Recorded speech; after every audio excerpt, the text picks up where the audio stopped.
মুহররম আসলেই মুআবিয়া রাদিয়াল্লাহু তাআলাকে নিয়ে বিভিন্ন আলোচনার জন্ম নেওয়া হয়। হযরত মুআবিয়া রাদিয়াল্লাহু তাআলা কি সাহাবী ছিলেন? মুআবিয়া রাদিয়াল্লাহু তাআলা সাহাবী ছিলেন, এটা নিয়ে তো কোনো প্রশ্ন থাকার সুযোগই নেই। আমরা সবাই জানি তিনি সাহাবী ছিলেন এবং মুআবিয়া রাদিয়াল্লাহু তাআলা আনহু আমাদের সমস্ত মুসলমানদের কাছে শ্রদ্ধার পাত্র।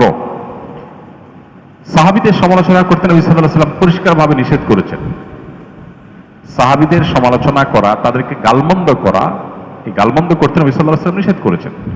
মুআবিয়া রাদিয়াল্লাহু তাআলা আনহু সহ সাহাবা ইকরাম সম্পর্কে আমাদের ধারণা হলো মানুষ হিসাবে তারা কেউ ভুলের ঊর্ধ্বে নন, তাদের কোনো ব্যক্তিগত ভুল থাকতে পারে, কিন্তু প্রথম কথা হলো সাহাবীদের ব্যাপারে কোরআন ও সুন্নাহ যে সমস্ত মর্যাদার কথা বলেছে সেই সমস্ত মর্যাদাগুলোর কারণে তাদেরকে আল্লাহ যদি মাফ করে দেন, আপনি আমি সমালোচনা করার কে?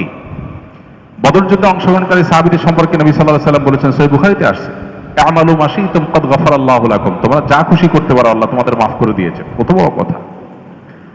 অতএব সাহাবীদের গালমন্দ করা, নিন্দামন্দ করা জায়েজ নাই।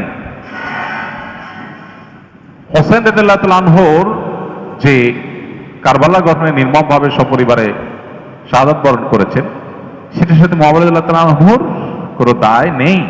অহেতুক অনেকে সেটাকে জড়াবার চেষ্টা করেন।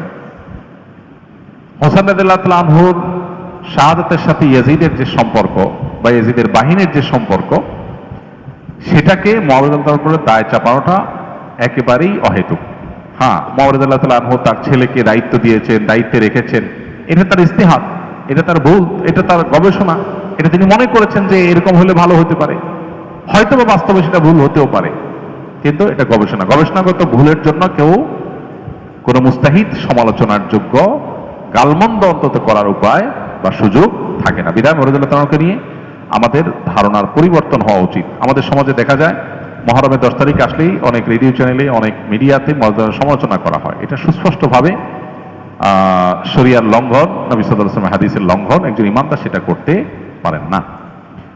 পুত্রের কোনো কর্মকাণ্ডের জন্য গণহারে বাবাকে দায়ী করা এটা একেবারেই অনুচিত কাজ।